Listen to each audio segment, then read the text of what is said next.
Hey guys!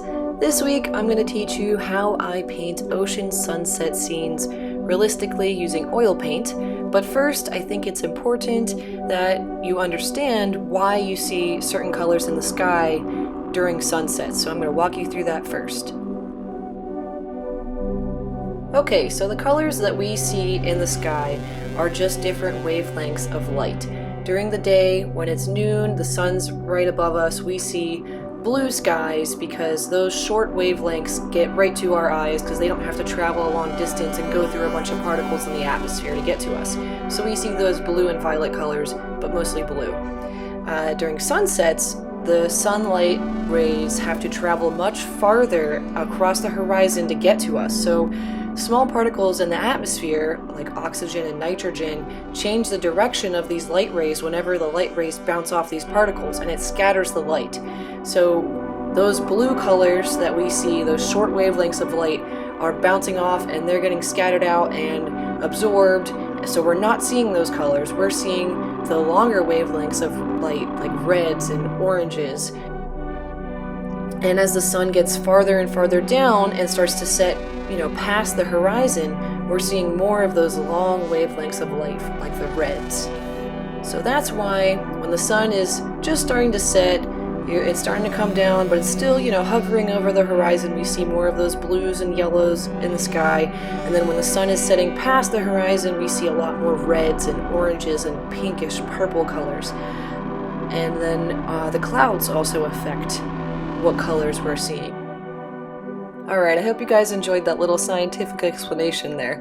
Now we're going to talk about the painting that I made. So if you saw that finished painting in the beginning, my sky is full of color. I have the oranges, the reds, the blues, the purples, everything's in there because the sun is just setting over that mountain range in the background there.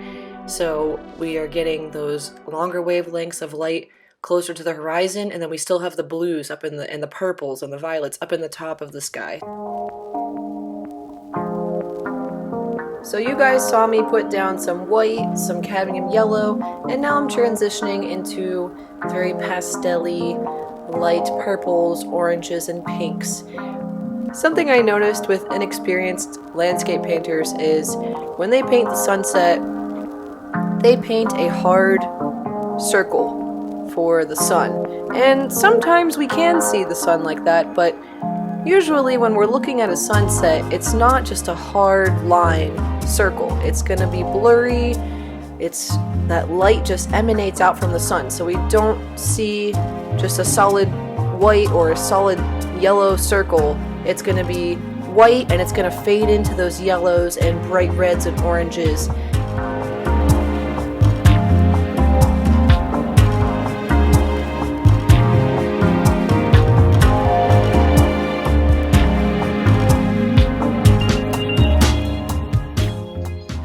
Now I'm beginning to add the blue at the top of my canvas, which is the top area of the sky that we are seeing in this painting.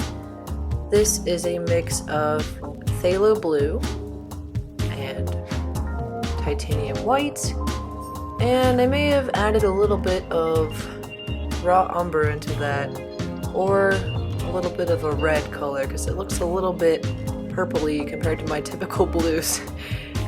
Now I am adding phthalo blue with white, just those two, and increasing the amount of white that I have on my brush and blending my sky up into that darker shade.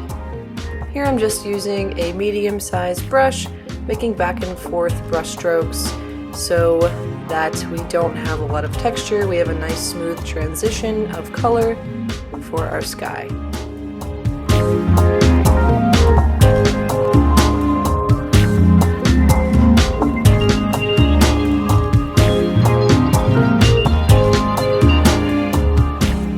Starting to work on the clouds that are in shadow from the sunset.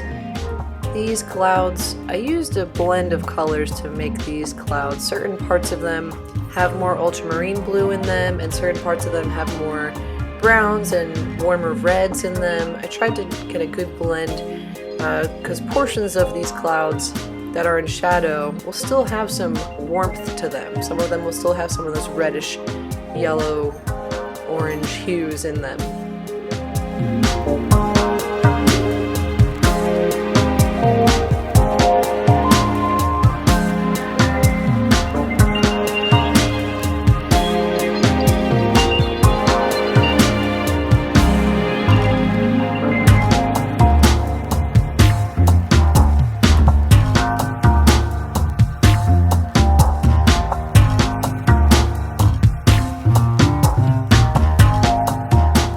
This painting was a merge of 4 different reference images.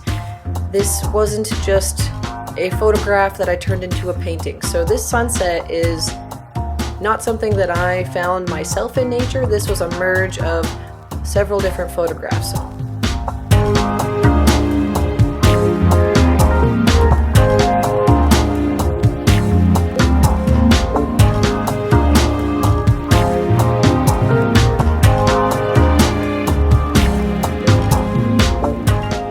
I'm just continuing to add some details in the sunset sky.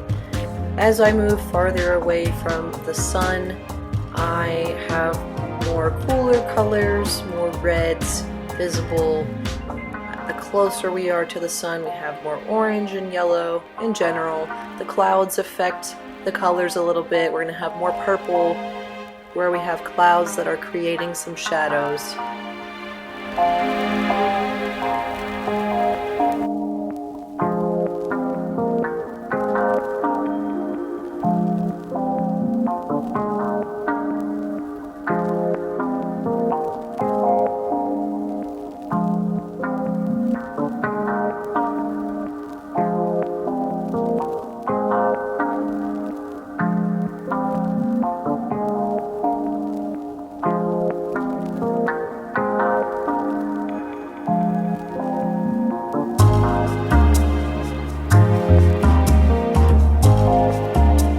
I'm beginning to add those puffy clouds that form parallel lines to each other way up high in the atmosphere.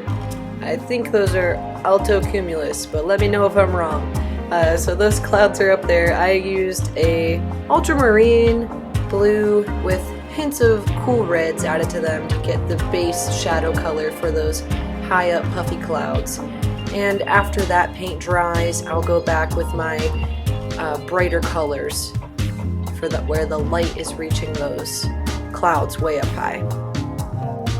Here you can see me working on the land. So I have my base down for the sky now. I'm going to let the sky dry and work on the land. So we have a peninsula here. It's a mountainous peninsula in California. So we got some bumps and ridges in the mountain.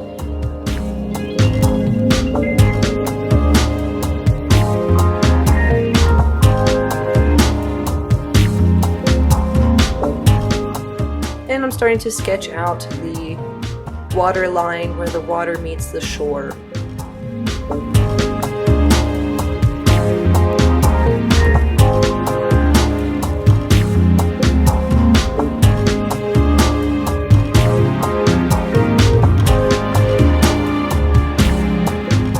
Now I'm adding a base color for the water. I ended up changing these colors. If you compare this to the final painting, you can see I didn't use as much pink in that center area there. Oops, looks like I'm painting over it right now. But I just wanted to get a base color that somewhat reflected the same colors that were just above it in the sky.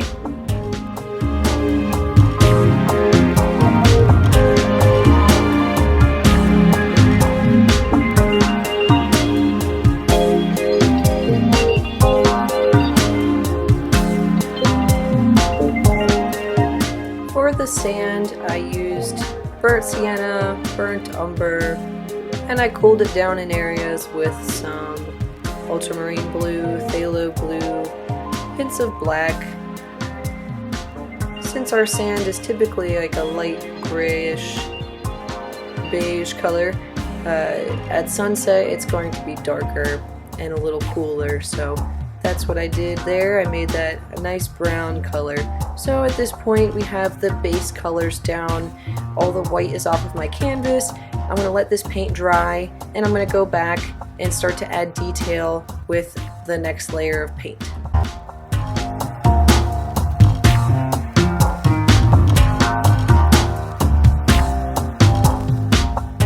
now I'm starting to add the highlights on my super high puffy clouds. And this color is a blend of titanium white, cadmium red light, cadmium yellow light, and a hint of cadmium medium. I continue to add more of the cadmium red as I move farther away from the center of the painting, because I'm also starting to get farther away from the sun.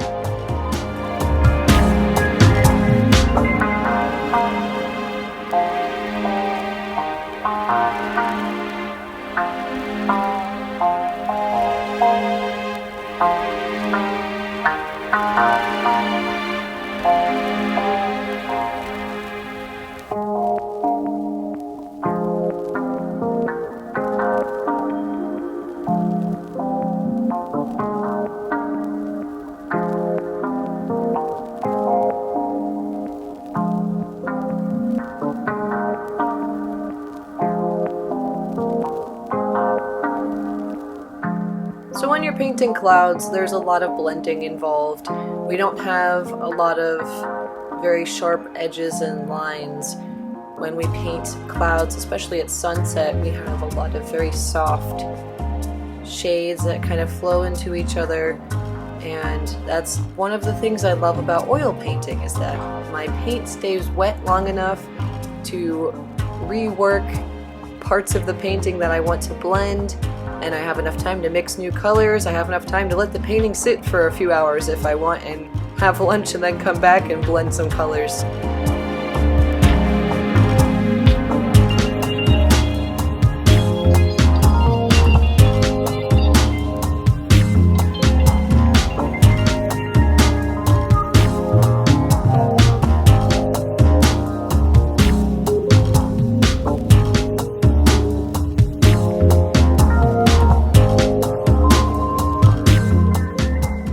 Putting quite a few layers of paint on these clouds up here. I played with them a little while just to try to give them the depth I was looking for. I didn't want them to appear flat. I wanted them to look three-dimensional and have a base of the cloud that was being lit by the sunlight, and then have those shadows higher up, farther away from the sun. So I kept playing around with different cool and warm shadow hues just to try to get that look I was going for, which was a realistic look.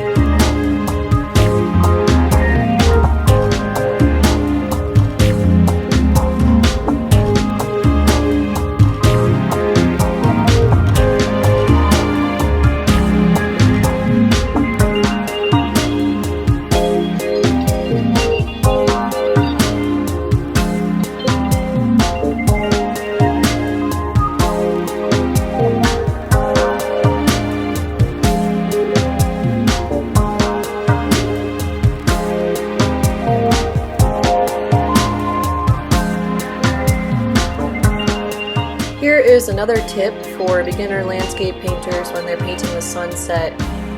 When the sun is setting behind a mountain range or some trees, it's going to illuminate that piece of earth that it is setting behind, and it's going to make it glow. It's going to have bright reds and oranges and cadmium reds, burnt sienna. It's going to have those brighter, warmer colors in the area in front of where the sun is setting. So there I made a nice soft transition from that cool purple mountain shade into my cadmium reds and yellows where the sun is setting behind those mountains.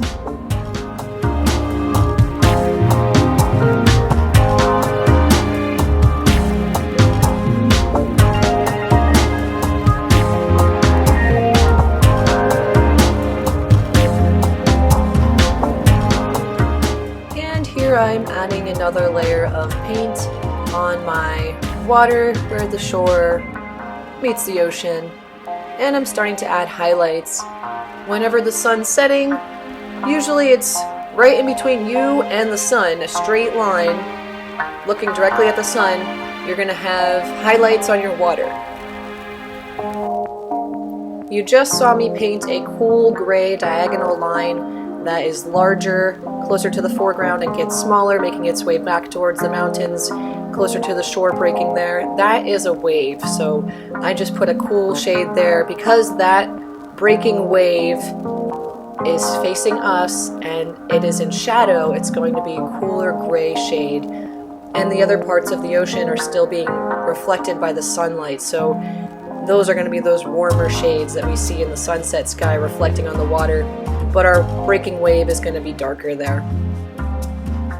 And when we're painting the sand, there's going to be some wet sand right where the previous waves had broken on the beach there. So we're going to use a cooler, darker shade for the wet portions of the sand.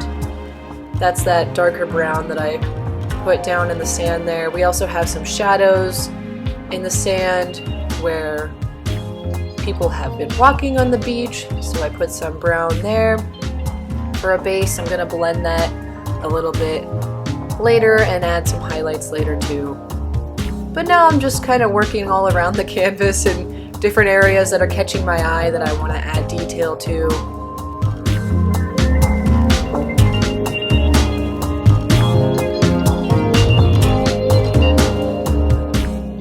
This is the point where that sun starts to really look real, and that's because I'm adding the white. So my yellow, very bright yellow, has now dried, and I can add white where the center of that sun is, the brightest part of the sun that we're looking at. And I'm blending it into the yellows on the side, adding a little hint of yellow to my white as I'm blending.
When you're adding little waves to the ocean and little shadows on the ocean, keep in mind the distance that breaking wave is from you in relation to waves that are closer to you. So waves that are closer to you are going to be a little longer and taller and thicker lines. Waves that are farther away are going to be thin lines. They aren't going to be quite as dramatic with contrast, and they're going to be more closely spaced the farther they are from you. Alright, so here I did a little more playing around with those clouds that are super high up, and I did that off camera, so you missed a little bit of the highlights being added to those clouds. I ended up thinking that maybe I made them a little too thick and a little too closely spaced for them to look real, so I added more blue to make them look thinner, more spread out, and just distributed from how they appeared before.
starting to build that contrast on my clouds where the clouds are really in shadow from that sun. Building the contrast really draws our attention right to that sun, having darker clouds surrounding it, especially having darker corners, making the corners of the canvas darker and having that light source right in the center just really pulls you in. So that's another thing I wanted to achieve with this painting.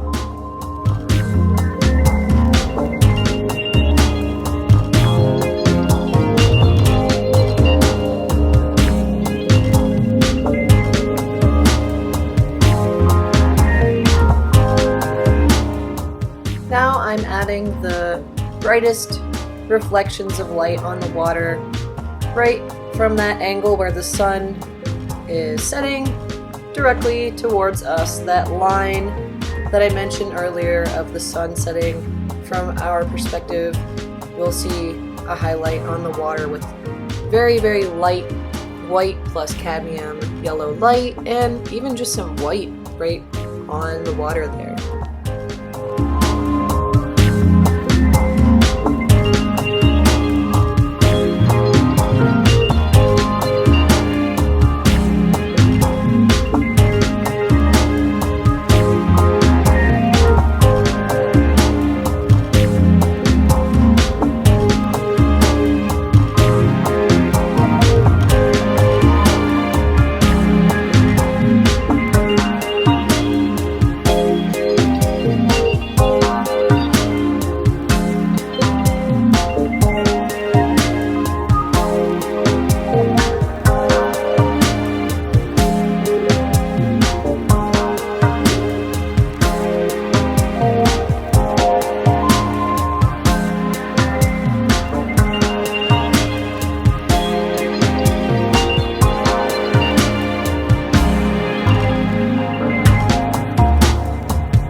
I'm starting to add some highlights on the sand.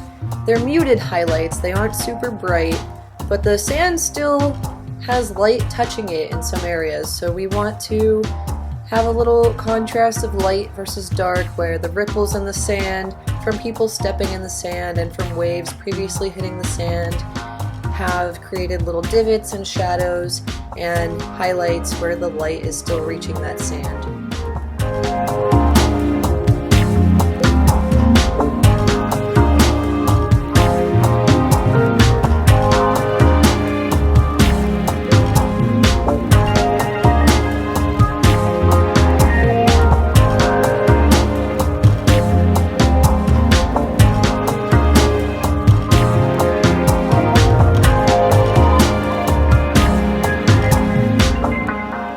Still continuing to work on the water closest to the shore.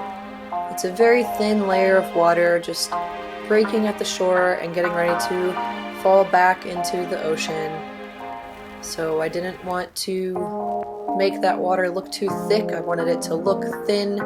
So I have some shadows on that water closest to the shore, but I don't have a hard, thick line under the point where the water meets the shore like I do on that wave there. That makes the water right at the shore look very thin, and it makes the water crashing at that wave look like it has some height to it.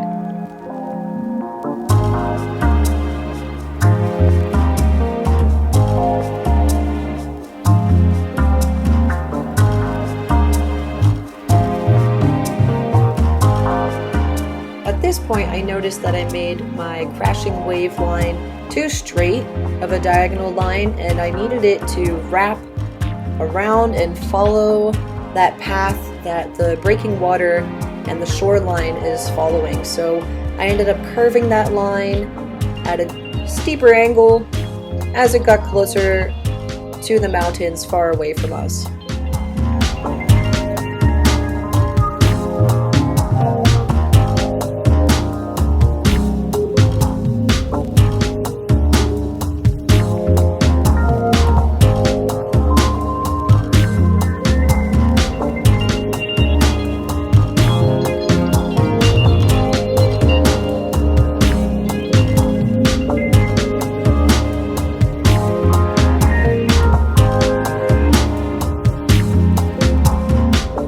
now I'm continuing to add highlights on the water and the sky just to continue to boost that contrast.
Here I'm just adding my final touches to complete the painting, adding a little bit more detail closer to the foreground, continuing to boost the contrast on those breaking waves and the water reaching the shore.